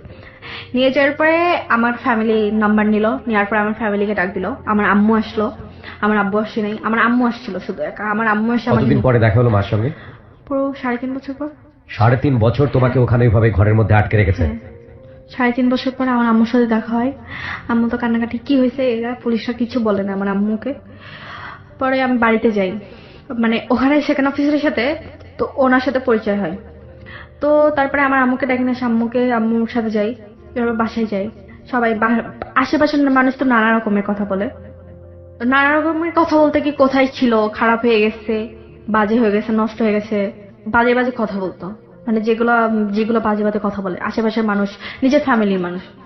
আমার হচ্ছে খালো, আমার মামা তারপরে হচ্ছে খালামুনি, সবাই বলতো কোথায় বেশ্যা হয়ে গেছে, এতদিন যে বাইরে থাকে সে কি হইতে পারে, কি করছে এতদিন। তো আমার মামা বলতো যে তোর জন্য কি আমার মেয়ের বিয়ে হবে না, তুই কেন এসছিস, যা ছিলি তাই ছিলি, তুই আবার এসছিস কেন, যেখানে ছিলি সেখানে চলে যা তুই, মানে আমি চলে আসলে নাকি তাদের শান্তি হয়, এটা আমাকে বলছে, ডাইরেক্টলি বলছে। বাজারে মুখ পাই না তোর জন্য, 3.5 বছর পরে দেখো ওরে বাড়ি মেয়ে ফিরে এসছে, কই ছিল, এগুলো বলতো। পরে আমার খালু আমাকে মারছে, তারপরে আমার মামা মারছে, মানুষ কথা বললে পরে আসে আমার গায়ে হাত তুলছে। আমার আব্বু তো একেবারে নর্মাল, কথা বলতে পারতো না, মানে স্টক করার পর মানুষের কি হয়। তো মানে ওরকম মনে হলো কয়েকদিন পরে, মানে 6 মাস আমার বাড়িতে ছিলাম, 6 মাসের ভেতর প্রত্যেক দিনই মনে হয় অত্যাচারের শিকার হতাম। বাইরের মানুষ যদি কিছু বলতো সেটা আমার পরে এসে রাগ ঝাড়তো, মানে রাগটা আমার পরে ইয়ে করতো। কি ঝাড়তো?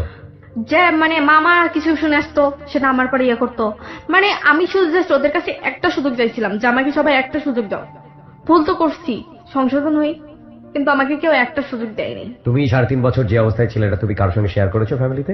না, কারোর সাথে শেয়ার করিনি। কেউ জানতেও চায়নি তোমার কাছ থেকে?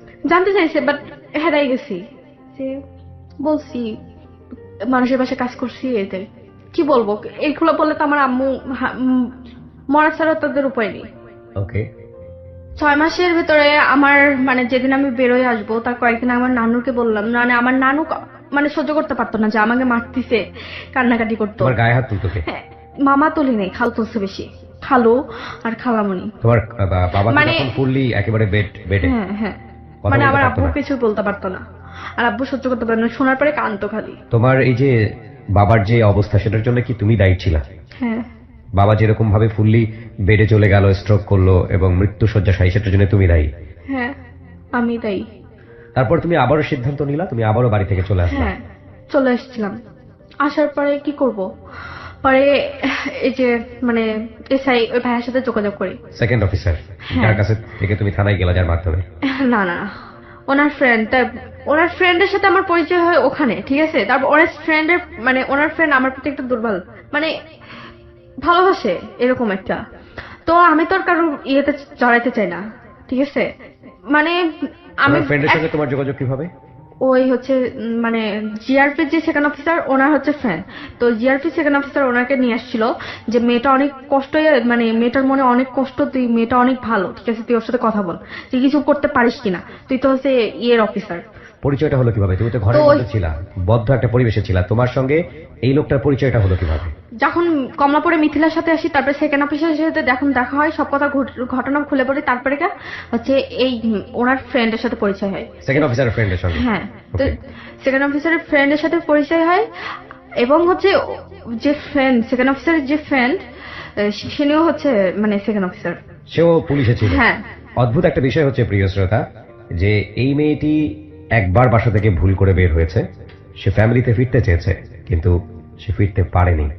মানুষ একবার ভুল করে, 2 বার করে, 3 বার করে, ও বারবার ভুল করেছে। 3.5 বছর যে ওর যে অসহ্য জীবন, সে অসহ্য জীবন থেকে ও বাড়ি ফিরে গেছে, ওর মা ওকে নিয়ে গেছে, ও নিয়ে গিয়ে ও দেখেছে ওর বাবা ওর জন্য স্ট্রোক করে মৃত্যু শয্যাশায়ী, কথা বলতে পারে না, 2 চোখ দিয়ে পানি পড়া ছাড়া। এবং সেই অবস্থায় ওকে গালিগালাজ করে লোকজন, ওর গায়ে হাত তোলে, ওটা ওর কাছে অসহ্য মনে হয়েছে বাড়ির পরিবেশ। ওই অবস্থায় ও 6 মাস পরে আবার ওখান থেকে বের হয়েছে। এবার যে তুমি বের হলা, এটা কি বাড়ির লোকজনকে বলে বের হয়েছে নাকি এবার তুমি চুরি করে বের হয়েছে? বের করে দিছে আমাকে। বের আর করে দিয়েছে তোমাকে? হ্যাঁ, আর বের করে দিছে বলে চলে এসেছি। কিভাবে চলে বের যা, করেছে? চলে যা, আমাদের শান্ত হবে, এটা বলছে ডাইরেক্টলি। আর আমি হচ্ছে 3.5 বছর যে কষ্ট করছি তার থেকে বেশি করছি 6 মাস আমি। তুমি বললে যে 6 মাসে তোমার প্রতি যে অত্যাচার করা হয়েছে সেটা 3.5 বছরের চেয়েও বেশি ছিল অত্যাচারটা। কেন এই কথাটা বললাম? কি হয়েছে তোমার সঙ্গে? মানুষে হাসাহাসি করতো, যেটা 3.5 বছরের থেকে বেশি কষ্টকর ছিল। আমার আম্মুকে খারাপ খারাপ কথা বলতো, যে মেয়েকে খারাপ মানেছিস তুই, মেয়ে ব্যবসা করতো তুই জানতিস, মেয়ে ব্যবসা করতো সেটা তুই, সেই টাকাটা তুই খাইতিস, এগুলো আমার আম্মুকে বলতো। আচ্ছা, যে তুই ভালো করে জানতিস তোর মেয়ে কোথায় আছে, তুই নিয়ে আসলি কিভাবে, এটা আমার আম্মুকে বলে। তুই তো নিয়ে আসছিস, তুই জানতিস নি তুই মানে কোথায় ছিল, তুই তো ভালো করে জানতিস কোথায় ছিল, কি করতো। এগুলো কে বলতো? মানে আমার আম্মুর ছোট বোন বলতো, আমার খালামণি, খালো, মামা এরা বলতো যে তুই তো মেয়েকে ব্যবসা করে মেয়ে ব্যবসা করছে, তুই খাইছিস সেগুলা। আর যার কথা মাথায় রাখা যায়, মানে পায়ে রাখা যায় না, তার কথা মাথায় নিতে হয়েছে আমার মাকে। আমার মা আমার জন্য অনেক কষ্ট করছে। আমি আমার মায়ের সাথে কথা বলতে চাই, বাট কথা বলতে পারতেছি না। আর আমি ফ্যামিলিতে ফিরে যেতে চাই না, ওরা আমার জন্য কষ্টই আছে, এটাই মনে করি। কেননা আমি তোমাকে থামাচ্ছি বিকজ তুমি অনেকবারই গল্প বলতে গিয়ে আউট অফ দ্য ট্র্যাক হয়েছে। আমি এখানে লিসনারদের কাছে একটু ক্ষমা চেয়ে নিতে চাই বিকজ ও ওরকমই। তুমি বলছো যেটা যে তোমাকে এক অর্থে বের করে দেওয়া হলো, সবাই এই ধরনের কথা বলতো যে তুই চলে গেলি তো পারিস, তো তুমি সিদ্ধান্ত নিলা তুমি বের হয়ে যাবা। তুমি কি সবাইকে বলে বের হলা নাকি আপনা আপনি আবারও চলে আসলা? সবার সামনে চলে এসেছি। সবার সামনে চলে এসছো? হ্যাঁ। কি বললা যে বের আমি হওয়ার সবাইকে মুক্তি দিয়ে যাচ্ছে, আমার জন্য সবাই প্রবলেম আছে, তো থাকো তোমাদের মতন তোমরা। আমার কেউ কিচ্ছু বললো না, ঠাকালো না যে যাইতে দে। তোমার বাবার পাশে কখনো বসেছিল? তোমার বাবা যে স্ট্রোক করেছিল, বাবার পাশে গিয়ে বাবা বলতে কথা বলতে পারতো না। বাবা ভুল করেছি, বাবা আমি সরি? হ্যাঁ বলছি, আব্বু তুমি কানতো, বলেছি যে আব্বু ক্ষমা করে দাও আব্বু, তোমার কথা সেমন শোনা উচিত ছিল, আমি শুনি নাই, খুব ভুল করছি, তোমার কথাই, তোমার ফ্রেন্ডের ছেলেকে বিয়ে করা উচিত ছিল, এরকম একটা, মানে আমি খুব ভুল করছি আব্বু, আমাকে মাফ করে দাও। পরে আব্বু কাঁদতেছিল, কথা বলতে চাচ্ছিল, পারতেছিল না। মাকে বলছি মা ভুল করছি, আর কোন, মানে আরেকটা সুযোগ দাও, ভুল করলে মানুষকে একটা সুযোগ দিলে, মানে আমাকে সুযোগ দাও মা। মা কিছু বলতো না। সবার কাছে বলছিলাম যে আজ আমি অনেক ভুল করছি, আর কোনোদিন করব না, আর একটা সুযোগ দাও আমাকে একটু সংশোধন করার জন্য। সবাই বলতো কি করবি তুই এখন, তোকে বিয়ে দিয়া যাবে না। আমি বলছি পড়াশোনা আবার স্টার্ট করবো। কিসে পড়াশোনা স্টার্ট করবি, কে খরচ করবে, এই যে আমি যাবি। আমি বলছি যে আমার আব্বুর আছে, সেগুলা দিয়ে হবে। বলছি কেন, তোর তোর মতন মেয়ের পিছনে এরকম খরচ করবে? আমার বোন বলতো, আমার বোন, বড় আপু অন্যরকম নিজের স্বার্থ বুঝতো, বেজ আপু নিজের স্বার্থ বোঝে, যার যার স্বার্থ। তোর জন্য আমার শ্বশুর বাড়ির মান সম্মান চলে গেছে, ছোট বোন এরকম, বড় বোন আবার কিরকম হয়, আবার এ কেমন হয়, মেজ বোন কেমন হয়, হচ্ছে ছোট বোন খারাপ, হচ্ছে এরাও খারাপ, ঠিক আছে। বলতো যে তোর জন্য আমার কথা শোনা লাগে, তুই মরতে পারিস না, মরতে পারিস না। যখন আমার আপু, মানে আমি মরে যেতেও চাইছিলাম, মানে যখন আমার বড় আপু বলে যে তুই মরতে পারিস না, তখন আমি গলায় রশি দিছিলাম, বাঁচাই ফেলছিল আমার, মানে আম্মু কয়েক পাড়ার মানুষরা এরা বাঁচাই ফেলছিল যে তুই মরতে পারিস 6 মাসের ভেতরে, এগুলা তুই মরতে পারিস না, হচ্ছে তোর জন্য বিষ কিনে নিয়ে আসবো, দড়ি কিনে নিয়ে আসবো, তুই মরতে পারিস না। পরে গলায় দড়ি দিছিলাম ফ্যানের সাথে। সেদিন মারা গেলে অনেক ভালো হতো, হয়তো বা এত দূর আসতাম না। পরে আমার আব্বু শুধু কাঁদছে শোনার পরে। আম্মু বলছে যে কেন এটা করতে গেল, আমার আব্বু কাঁদতেছে, হাত বললো তুই পাকলা মামা এরকম করতেছে। আমরা যে মা আমি মুক্তি চাইতে চাই, আর সহ্য করতে পারতেছি না। পরে যখন এই ঘটনা হয়, তারপরে সবাই বললো তুই বেরো যা বাড়ির থেকে, তুই থাকবি না, তোর জন্য অনেক মান সম্মান চলে গেছে, আর চাই না মান সম্মান চলে যেতে। পরে চলে এসেছি, আসার পরে এই ওই এসআই ভাইয়ের সাথে ফোনে কথা বলার পরে উনি আমাকে মানে একটা সেফটি জায়গায় রাখে। উনি উত্তরাতে ওনার ভাই আছে, ভাইয়ের বাসার সামনে একটা হোস্টেল আসছিল, ওই হোস্টেলে রাখছিল। হোস্টেলে রাখার পরে একটা ঘটনা হয়েছে, মানে হোস্টেলে ছিলাম যখন, তখন মানে উনি এসআই ভাইয়া টাকা দিত, আর আমাকে তো কিছু করতে হবে, তো তখন জব খুঁজছিল, যখন পাই নাই। পরে হোস্টেলের ম্যানেজার, টাকা একটা মানুষ কত টাকা দিবে, তার ফ্যামিলি আছে, তার বাচ্চা আছে, তাদের টাকা দেওয়া, মানে আমাকে হোস্টেলের ভাড়া হচ্ছে 5,500 টাকা, মানে এভরিথিং খাওয়া দিয়ে। তো আমাদের হোস্টেল সুপার ছিল একটা মেয়ে, ওর নাম সুস্মিতা। ও মানে আমাকে হোস্টেলের ম্যানেজার নানা রকমের কথা বলতো, যে কে তোমার ভাই হয়, টাকা দেয় না কেন। মাসের মানে 3 মাস মতন ওখানে ছিলাম।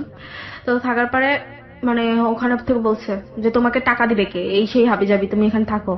হচ্ছে ম্যানেজার প্রত্যেকদিন আসলে পরে নানা রকমের কথা বলতো, মানে টাকার কথা বলতো, দিতে মানে লেট হয়ে গেছিল। তো ওই হোস্টেলের সুপার মানে ওই আপুটা হোস্টেলের অনেকের মেয়েকে মানে নানা রকমের জায়গায় দিত, আমি সেটা জানতাম না। পরে বললো যে হোস্টেলের একটা সভাপতি আছে, তুমি ওর সাথে একটু কথা বলে দেখতে পারো। তো আমি হচ্ছে ওই আপুর কথা শুনে মানে আমি বলছি কেন আপু, ওর সাথে কথা বলবো না। ওই হোস্টেলের ওই সুপার ওই আপুটা আমাকে ওই ওনার সাথে পরিচয় করে দেয়, কার সঙ্গে পরিচয় করে? একটা ভাইয়ার সাথে, নাম বুলেট, উত্তরাতে থাকে। তোমাকে জায়গা করে দিল একজন এসআই, উনি তোমার টেক কেয়ার করতো। হ্যাঁ হ্যাঁ, উনি তোমার কি লাগবে না লাগবে সেটা টেক কেয়ার করতো। তো এই আপু তোমাকে আবার আরেকজনের সঙ্গে পরিচয় করে দিচ্ছে, মানে এটা তো এসআই ইনফর্ম হওয়ার কথা। মানে উনি হচ্ছে হোস্টেলের সভাপতি, ঠিক আছে, বললো যে ম্যানেজার এরকম হ্যারাসমেন্ট করতেছে, তুমি ওনার সাথে কথা বলো। আমি জাস্ট কথা বলতে গেছি। এটা কে বলেছে? ওই হোস্টেলের সুপার, আচ্ছা। ওই মেয়েটা, হ্যাঁ। মানে ওনার নাম সুস্মিতা আপু। Okay. হ্যাঁ, তো এই সুস্মিতা আপু ওই ওনাকে নিয়ে আসে, ওনার আবার একটা গাড়ি আছে, জিপ, ঠিক আছে। বুলেটের? হ্যাঁ, বুলেটের মানে বুলেটের জিপ না, বুলেটের বসের জিপ। আর Okay. বুলেট ওখানে চাকরি করে। ওকে। তো বুলেট হচ্ছে নানা রকম মেয়ে নিয়ে যায়, ওই বসের কাছে নিয়ে যায়। বুলেট আমাকে মানে ওই আপুটা বললো যে চলো যাই ওনার সাথে এক কাপ কফি খেয়ে আসি, আর ওনার সাথে সব কথা শেয়ার করো, তোমাকে এরকম হ্যারাসমেন্ট করতেছে, কয়েকদিন পরে টাকা দিবা, এই কথা বলার জন্য আমাকে নিয়ে যাই। যে কয়েকদিন মানে হোস্টেলের ম্যানেজার বলে দিবেন যে কয়েকদিন পরে টাকা দিব, এটা বলার জন্য তুমি যাবা। আমি ভাবলাম 2-3 দিন ধরে এরকম বলতেছে যে তুমি ওই ভাইয়ের সাথে দেখা করো, তাহলে বুলেটের কাছে আমাকে নিয়ে যায়। তারপরে জিপে ওঠে, আপু ওঠে। আপু ওঠার পরে আপু কিছুক্ষণ পরে মানে গাড়ি দাঁড়ায় এক জায়গায়, তারপরে আপুকে নিচে নামার পরে ওই ভাইয়ের সাথে কথা বলে ভাইয়া ওঠে। ওঠার পরে আপু চলে গেল। আমি বললাম কেন? বলছে যে তুমি চলো তোমাকে হোস্টেলে পৌঁছাই দিয়ে আসি। আমি বলছি কেন, আপুর সাথে যেতে পারতাম আমি। দিয়াবাড়ি নাম শুনছেন? উত্তরা, হ্যাঁ। উত্তরার নতুন সেক্টর হয়েছে, ওখানে নিয়ে যায়। ওখানে নিয়ে যাওয়ার পর একটা গাড়ি আসে, আসার পরে ওখানে ওই জিপের ভিতরে আমার সাথে জবরদস্তি 3 জন ছিল। 3 জন ছিল ওখানে আমার সাথে। ওরা খারাপ কিছু করার পর ওটা ভিডিও করে রাখছিল। ভিডিও করে রাখার পরে মানে আমাকে রেপ করে, মানে 3 জন মানুষ আমার মানে হাত মানে ওন্নাতে আমার মানে এত চিল্লাচিল্লি করছি, মানে ওখানে দেয়াবাড়িতে কেউ ছিল না, মানে দুপুর টাইমে ফাঁকা জায়গায়, মানে ওখানে আমি চিনতাম না, সেদিন ফার্স্ট গেছি।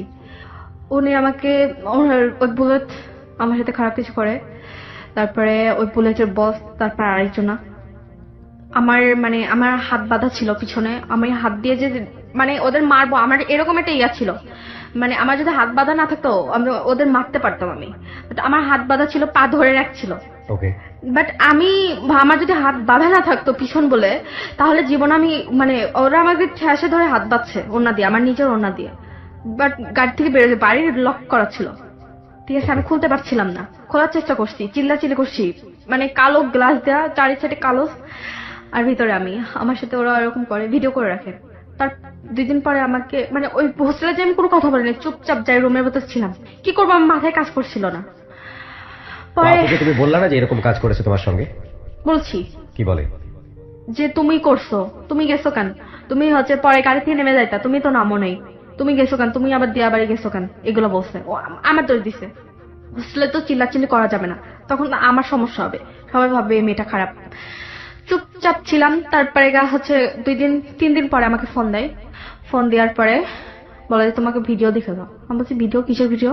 আপনি আমার নাম প্রথমে রিয়াক্ট এই করছি। বুলেট বলে? হ্যাঁ, যে আপনি মানে আমি প্রথমে ফোন দিতে বলছে যে আমি বুলেট বলছি। আমি বলছি ভাইয়া দেখেন আপনি আমার নম্বরে ফোন দিবেন না। আমি তখনও তার সাথে ভদ্রভাবে কথা বলছে, বেশি এডিটেরি করিস না, তোর ভিডিও আছে, আয় দেখে যা।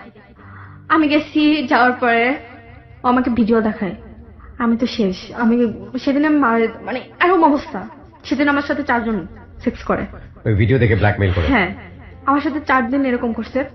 পরে আমি এসআইকে বলছি বলছি ভাইয়া দেখেন আমি ভাবতে পারি না যে আমি আসলে সেদিন ওই আপুটা আমাকে বললো আর আপনার টাকা দিতে লেট করতেছেন, আমি কি করব বলেন।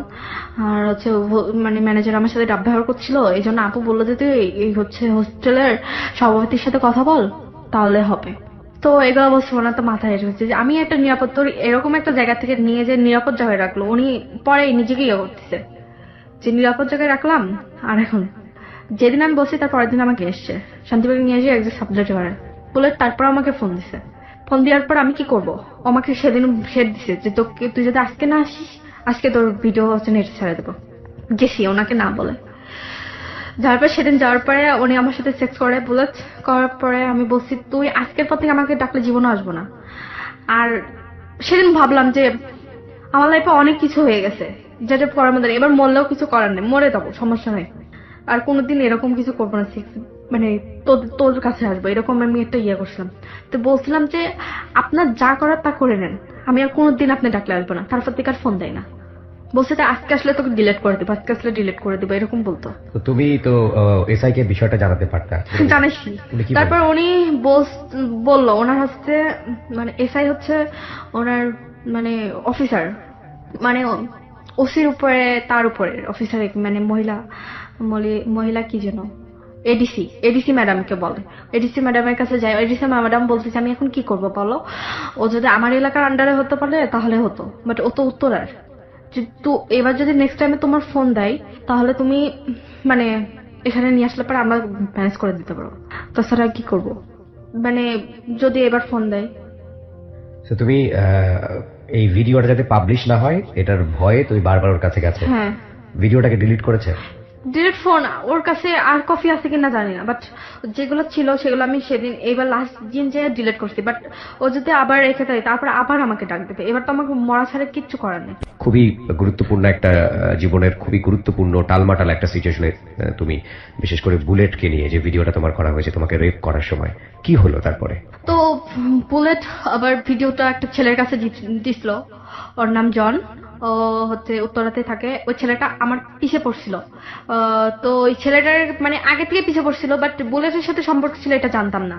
তো ওই ছেলেটার মানে বুলেট আবার হচ্ছে জনের কাছে ভিডিওটা দিছে, দেওয়ার পরে জন আমাকে ডাকছে যে তোর ভিডিও আছে দেখে যা। মানে আমার মানে ওই বুলেট অনেকের কাছে দিছে ভিডিওটা, দিয়ে আমাকে হ্যারাসমেন্টের ভিতর থাকতো, সবাই হাসাহাসি করতো, অনেকে দেখাইছে, আমার হোস্টেলের 2-3টা মেয়ের কাছেও দেখাইছে যারা ওই ওই মানে মানে মানে সুস্মিতা কাছে পড়ে যেমন বুলেটের কাছে গেছে, ওরা এখন বুলেটের কথা মতন চলতেছে। তো ওদের কাছে দেখাইছে, মানে একটা আপু এসে আমাকে ডাইরেক্টলি জিজ্ঞেস করছে তুই বুলেটের সাথে কি করছিস, সেই হবে যাবি, এগুলো আমাকে বলে। তো আমি তো বলছি যে আমি এত যাচ্ছি, আমাকে যখন বলছে যাচ্ছি তারপরে কেন বলে বেড়াচ্ছে, এজন্য লাস্টের দিন আমি অনেক ঝড় করছি। পরে জনের ডাক দিল, জনের কাছে গেছি, তারপর যাওয়ার পরে জনের চিল্লাচিল্লি করছে ওর বাসার ভিতর, জন আমার সাথে সেক্স করে, করার পরে মানে চিল্লাচিল্লি করছে ডিলেট করো নাহলে কিন্তু ইয়ে হবে। পরে জন যে বাসায় থাকে ওই বাসায় আন্টিরে বলছি, তারপর জনের ফোন কারে নেওয়ার পরে মানে মেমোরিটা ভাঙছি। তারপর জন নেক্সট টাইমে আমাকে মানে মারে ফেলবে এরকম একটা হুমকি দিছে। মানে তারপরে আমি ভাইয়াকে এসআই ভাইয়া তারপরে বলছি সব কথা, সব ঘটনা তারপরে কে এসআই বলছি। তারপরে মানে এতগুলো স্প্রেড করার পরে, হ্যাঁ, তারপরে যখন আমাকে জন হুমকি দিছে মারতে আসছিল হোস্টেলের সামনে, তখন আমি এসআই কে ফোন দিছি। তারপরে পশ্চিম থানার ওনার হচ্ছে ব্যাটসম্যান আছে, উনি আসে মানে ওই জনকে সরাই ফেলছে। তারপর সেদিন আমি উত্তরা থেকে চলে আসি, চলে আসার পরে মানে এখানে বাসা ভাড়া নেই, মানে উনি সাবলেট ভাড়া দিয়ে দেয় এসআই। উনি তোমাকে এত উপকার কেন করতেছে? ওনার ইন্টারেস্টটা কি? এটা আমার কোশ্চেন, পাবলিকের কোশ্চেন। আসলে কি উনি আমাকে লাভ করে এটা উনি প্রকাশ করছে, বাট ওনার একটা বেবি আছে। তারপর উনি ভাবে যে আমার বোনের হলে পরে আমি কি করতাম, বা আমার রিলেটিভের কিছু হলে, আমার খালাতো বোনের হলে কি করতাম আমি, এটা বলে। আর উনি বলে এসআই বলে যে আমি যদি বিয়ে না করতাম আমাকে নাকি তাকে সে বিয়ে করতো, বাট বিয়ে তো করতে পারবে না, এই জন্য জাস্ট একটু হেল্প করছে। বাট আমার চাকরিটা হলে পরে উনি বলছে যে পারলে তুমি চলে যাও সমস্যা নেই, বাট আমি তোমাকে আর এরকম কষ্টের ভেতর রাখতে চাই না, ঠিক আছে, জাস্ট একটা ভালো লাইফ দিতে চাই। ওনার সাথে তোমার রিলেশনটা কি? যেখানে সাবজেক্ট আছে ওখানে হাজব্যান্ড ওয়াইফের পরিচয় আছি, অ্যান্ড উনি আমাকে বলছে যে তুমি কিছু করো, তারপর পরবর্তীতে তোমাকে বিয়ে করতে পারি। বাট আমি তো বলছি না, আমি কোনো মেয়ের লাইফ নষ্ট করতে চাই না, এটা বলছি। উম, এই তো। মেয়ের লাইফ নষ্ট করতে চাই না মানে? মানে ওনার ওয়াইফ আছে, আমি okay, তো okay. ওনাকে বিয়ে করতে পারবো না, এটা বলছি। আর ওনাকে আমি বলছি যে ভাইয়া দেখেন আমার একটা চাকরি খুঁজে দেন আপনি, তারপরে আমার লাইফ মানে আপনি আর এত কিছু ভাবা লাগবে না। আর যা হয়েছে মানে উপকার যা করছেন, যা টাকা পয়সা খরচ করছেন, আস্তে আস্তে সব শোধ দিয়ে দেবো। উনি বলছে না, শোধ দিতে হবে না। But তুমি যদি আমার কোনো আপন মানে উনি শুধু এটাই ভাবে যে আমার আমার কোনো আমার নিজের বোন হলে পরে আমি কি করতাম। তোমার সঙ্গে ওনার কোন ধরনের অনৈতিক সম্পর্ক আছে? হ্যাঁ আছে। সো কোনো জায়গায় তুমি এসকেপ করতে পারোনি। ইনফ্যাক্ট স্কেপ করা যায় না, এটাই বাস্তবতা, রূঢ় বাস্তবতা। কেউই কোনো ইন্টারেস্ট ছাড়া হেল্প করে না, আমাদের সমাজের সবচাইতে জঘন্যতম আর বাস্তবতা। উনি আমাকে বলছে যে তুমি যদি আমার সাথে সেক্স না করতে চাও কোনো সমস্যা নেই, এটাই বলছে নিজের মুখে দ্যাটস আ বলছে। Different thing. মানে আমি যদি না চাই তাহলে জীবনে কোনোদিন হবে না। আর এটা আমাকে বলছে, আর জাস্ট তোমাকে সেক্স করার জন্য তোমাকে আমি হেল্প করছি এটা কিন্তু না, এটা আমাকে বলছে। বাট আই মিন সেটা প্রমাণও পাইছি। ফাইন, তোমার দিন কাটা কিভাবে এখন? তোমার লাইফের শিডিউলটা কি? মানে আমি একটা জব করছি, এই সামনের মাস থেকে 1 তারিখ থেকে আমি জয়েন করবো সেখানে। বেলি রোডে একটা হচ্ছে জব পাইছি, একটা রিসেপশনে। ফ্যামিলির কি অবস্থা তোমার? যোগাযোগ নেই। বাবার কি অবস্থা? বাবা মারা গেছে শুনছি। মানে আমার চাচাতো ভাইয়ের সাথে কয়েকদিন আগে কথা হলো, ইমুতে কথা বলছি, মানে ইমু নাম্বারটা আছে বাট সেল নাম্বারটা ইয়া হয়েছে। তো ইমুতে আমার চাচাতো ভাইয়ের সাথে কথা বলছি, যে বললো যে জানালো 4 দিন পরে আমাকে বললো যে তোর আব্বু মারা গেছে, এসে হয়ে যাবি, বললো আমাকে। কয়দিন পরে জানছো? 4 দিন পরে। যদি আমার ফ্যামিলি কেউ জানে শোনে, তাদের জানানোর জন্য এসেছি বলতে যে কেন আমি এই রাস্তায়, কেন এই পরিস্থিতি আছি, সেটা আমার ফ্যামিলিকে জানাতে চাই। এই জন্য আসছি। মনে হয়েছে যে ওরা যা ভুল ভাবতেছে সেটা আমি না, বাট সব দোষ আমার ছিল, প্রত্যেকটা দোষ আমার ছিল। আর এর সাইড অনেক ভালো করবে আল্লাহ, ঠিক আছে? উনি আমাকে হেল্প করছে এই জন্য। তো আল্লাহ যেন তার ভালো করে, আর আমার আম্মু যেন ভালো থাকে এটাই চাই। ফ্যামিলি সবাই ভালো চাই, সবার আমার জন্য সবার প্রবলেম ছিল, ওরা এখন ভালো আছে, ভালো থাকুক এটাই চাই। আমি শুধু একটা ভালো লাইফ চাইছিলাম, সেটা পাইলাম না। এই কালেও পাইলাম না, পরকালেও কোনোদিন পাবো না, এটা আমি জানি।